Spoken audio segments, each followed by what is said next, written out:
On the right hand side of the map, we have SneakyDragon playing as the twins. And over on the left hand side, we have Mastro playing Elodie. This is an interesting choice. Yeah, and this is like not a commander matchup you expect to see in winners finals, you know? Yeah, like I didn't really catch any of Group of War 8. Was there like a big meta shift? Like did we start seeing more twins, more Elodie? All right, so we did see somewhat of a meta shift concerning Elodie. Basically, a lot of people picked her up because um, while there isn't a map where she's top tier on, uh, people got kind of better at banning consistently what commanders are the best on each maps. So I guess Elodie was a decent choice after these commanders were gone. So we actually saw a lot of Elodie this Groove of War. The twins we did not see a lot of until now. In fact, this is the first twins of the tournament. Oh, And yeah, for context, this is actually a pretty funny anecdote. Is basically Mastro is kind of known for his opening preparation and stuff. And Sneaky just asked me quickly in DMs like, "Hey, how do I beat Mastro?" I told him, "You just play the twins and then it throws off his prep and all." And now I guess he's doing it. I mean, I won't take credit for it because Sneaky's a good player and knows like what to do. But it's a pretty funny anecdote. that is pretty funny. I mean, it makes sense as well. Like twins, you have to play differently against them. Like you can't allow them to get groove in the early game, and you have to position your army in a way that you know you can protect against the fire because like you can just lose like really early. And wow, like we're seeing twins already with groove. Yep. And so Mastro took the approach to twins to like not necessarily prevent them from getting groove, but try to prevent them from getting the position to use groove from. That's why you see the golem on defense is basically there to prevent the twins from walking up to the stronghold. Ah, Uh, that's smart. there's some interesting skirmish in the bottom left where a mage traded itself to finish off a 1 HP sword because it didn't want it to like capture the village in the corner and be super annoying. Yeah, although Which isn't. losing a mage for, I mean, I don't even know if this knight can die this turn. Nope. The knight's gonna be completely okay. I think it might actually be able to escape. I mean, the dragon is on the way from Sneaky, which is his trademark. He does love his dragons. Oh wow, the knight, wow, continuing to be very annoying. And that's gonna pull Elodie back if Elodie wants to kill the knight. Interesting positional play coming Yep. out there. When you know a unit can't do much, you do the most annoying possible move for your opponent. Yeah, makes sense. Up on this top side, so, you know, Elodie's gonna kill that knight, get groove, okay. But is way out of position to do anything. I guess there's like a Yep. balloon that could eventually get there. But But up that's on the top side, defense like of the what's twins. happening up here in the top? Well, on the top, basically, Mastro invested all of his economy into defending the north because that's simply the twins' pressure, you know? Because if he loses ground there, then the twins will just walk forward and drop fire onto the HQ, and he doesn't want that to happen. But the consequence of that is that Elodie kind of got stuck in the corner, and Well, there is now a dragon to support Elodie, but it's not the most. I guess the villages are on roads, so Mastro is going to be able to flip some villages if he deals with the witch, that is. Yeah, and oh, we see fire coming down.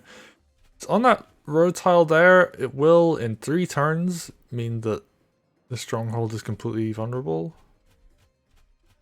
But that's actually kind of awkward because I don't know if knights can healthily attack from that position. No, if you're putting your fire like with 3 tiles of distance between it and the stronghold, you can't position your knights on the other side of it to crit the HQ when it's at full size. I mean, it just means that Sneaky isn't going for the HQ kill here. He's just using the fire as a very heavy pressure tool, because if Mastro does completely ignore it, then he can kill the HQ.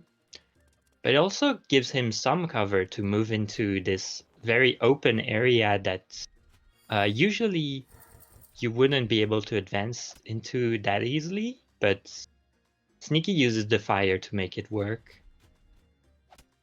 And now Mastro has to respond to this, and Elodie, which was finally starting to get some tempo in the south, has to go back and defend. Yeah, and actually, the interesting thing here is like that sword's just gonna die, right? But Yep. like it couldn't be attacked as well. Like all the tiles near it are gonna like die next turn. So you're seeing this kind of like almost, I'd say, very awkward positioning on Mastro's side where he has to kind of overextend those swords to kill units. Oh, and now Sneaky is just gonna like stand behind his fire and dare Mastro to step into it while he takes some villages in the south. Yeah, and actually knocks down that village with his commander, which means he almost has fire again. So Sneaky using this fire to build more fire. I think that's like really smart. And I haven't really like talked about the timer at all yet. 23 minutes left on the clock for Mastro. Probably going to be like 22, 21 by the end of this turn. So, you know, still a decent amount of time left on the clock. Yep. Oh, wow. Wow. That Mm. timer just dropped like a rock. Now we're looking at like 13 minutes left on the clock. That is not good.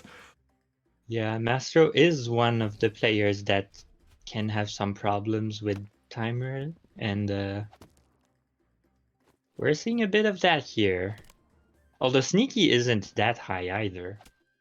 Yeah, actually, it's especially must have taken like a few minutes just to do some calculations there because now it started at like 21 minutes. We're looking at like 14 minutes left on the clock. I mean, since it's Sneaky, I can expect he probably like checked for a lethal and he chose not to go for it.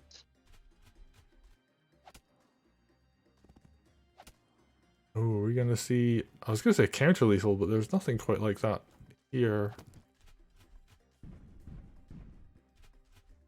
Apologies if people can hear my neighbors upstairs strutting around. Okay, ooh, we're seeing the capture on the knight. It's not a bad option.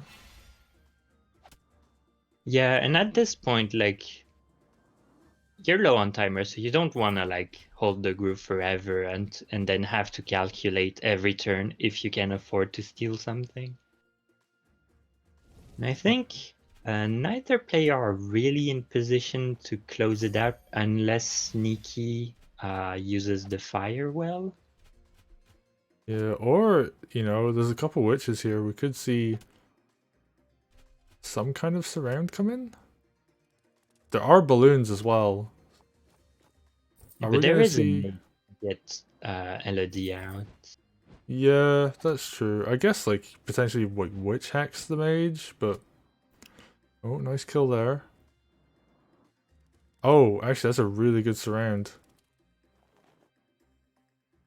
Yeah, because if Mastro wants to get Elodie out, he has to use the mage and then he can't use it on the dragon. So that's an excellent surround, actually.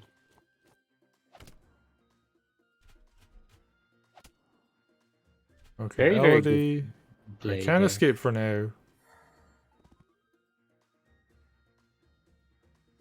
But Sneaky's in a really good position. Fire's up. Got some really nice heavy hitting units. That mage had to walk into somewhere it really didn't want to. It's gonna get chewed up by some spears and a dog right now.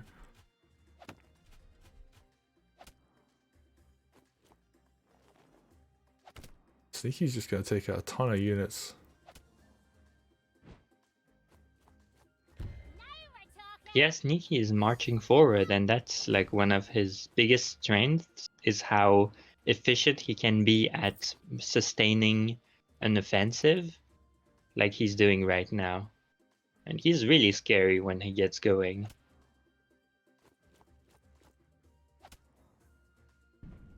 Yeah, loses a witch. That golem's in a good position for defense, but the one thing I will say here is Mastro's just kind of playing to survive. Like, looking at the timer, I don't think Mastro could win in 5 minutes. I don't think there's like an opportunity to kill the stronghold, for example. Yeah. Whereas Sneaky would Sneaky have has to, like the pressure at the moment. although Mastro's timer was at like 8 minutes, right? So Sneaky is down 2 minutes. And his turn isn't even over, so... So while Sneaky has the pressure in the game, Mastro has the timer pressure, surprisingly enough. Huh. Although, some nice pickoffs here. Although, ooh, that dragon could take a lot of damage, that witch could go down.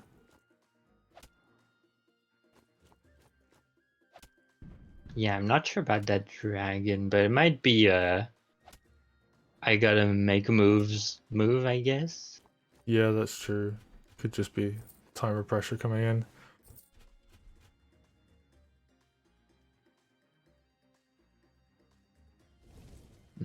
Oh, actually, that fire is like really effective right now because it's completely shutting down any units being built. Yep. So this was like the last build Mastro gets from this barracks until the fire runs out. And Sneaky is retreating now. Not sure that's the move you want to do. I mean, your army may have been weakened by last turn, but you're down in timer. So you have to make Mastro like play the game and spend his turn timer at least to try to get back. Yeah, although I guess Sneaky does have like economy advantage, I want to say right now. Looks to be ahead. And you know, there's like that barracks up in the north can't do anything. So maybe Sneaky's just like, I'm just gonna bide my time. I'm gonna get an advantage. Yeah, but that's the kind of play you do when you're not at like 3 minutes left on the clock, you know? Yeah. But we'll see. They both don't really have very good units to push, actually. The strong attacking units got kind of traded. Now, like, Mastro has mostly mages, which, like, they can first hit hard, sure, but then they kind of die afterwards. Yeah. Ooh. And Sneaky has quite a few spears. Well, not that many, not that many actually, but he has maybe a little too many units in the south. Like, if he wants to get a big push going, he has to do it soon. But it looks like they're both kind of retreating. Mastro does have grooves, so Sneaky has to respect that. But at some point, the game is gonna end.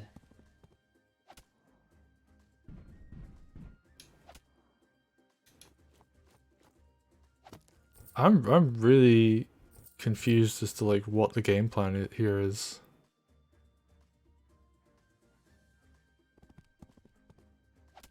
Although, ooh, that's a good night crit. Some good damage coming in here. Is this the time? Is Sneaky gonna try and go for a big offensive play now? I mean, I guess at this point, Sneaky is just thinking he has to do something, right? Yeah, and actually this is a large army coming up.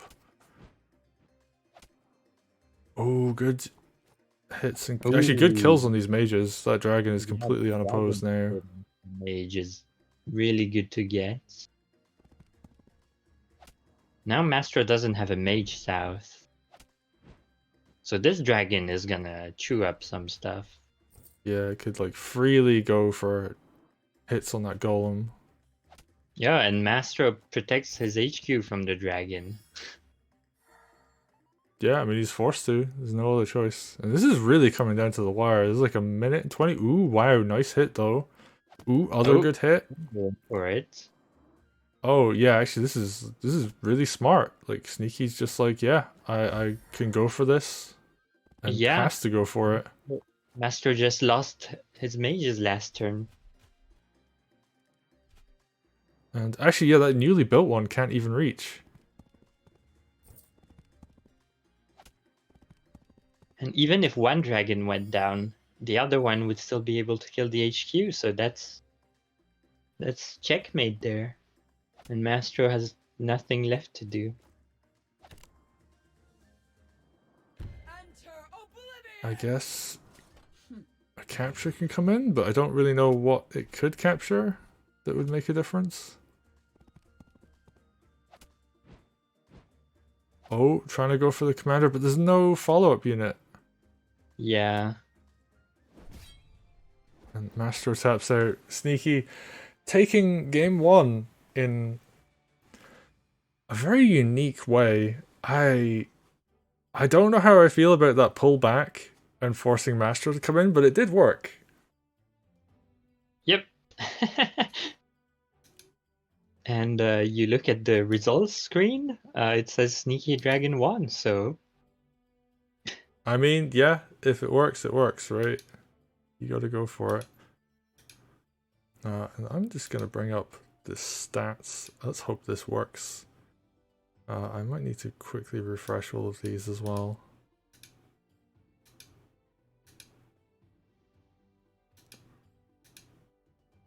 Or did I? Oh wow, these are actually looking pretty good. Yeah. Alright, so we're looking at the army value chart over on the top left. And you can actually see, like, they were pretty close up until, like, turn 13. You know, maybe a slight lead there for Sneaky, and then just over time. And actually, that coincides with that income graph. Like, Master had a little bit of a lead, and then Sneaky just pulled ahead. Yeah. And you can see where he gave ground as well. Like, those last few turns, It's Master was kind of catching up, but... around turn 13, it was when Mastro pulled back his forces to the south to defend his HQ. Which, like, it should be only a temporary dip when you do that, but because of Sneaky's fire, it was actually a very long one, and he couldn't recover after that, value-wise. And then combat unit count. I mean, this actually tells a lot. Like, you can tell where the fire was used on the barracks, for example, because Master was just unable to build more units to keep up at that point. Yeah, there were a lot of air units from Sneaky too. Yeah? Yeah. That is true. Lots of balloons. Yeah, balloons. I think he built like 2 dragons, I want to say. He also built like 2 witches, probably. Yeah, there were 2 witches, at least 2 dragons, and something like 3 or 4 balloons. So, very air heavy style coming out from Sneaky, which, you know, the Sneaky Dragon makes sense. Yep. And I mean, Mastro went for more golems, but Sneaky's pressure was actually able to force the golems into positions where he could actually kill them with the dragon. So the golem didn't get the value that Mastro wanted, probably. Yeah. But that's like, it's just so hard to defend against Sneaky. I mean, Sneaky definitely one of the strongest players in the community, and very good at coming up with aggressive plays. So yeah, you're right. Very hard to defend against. Well, that was game one. We've got a whole bunch more games to get through, so we're gonna jump into game two.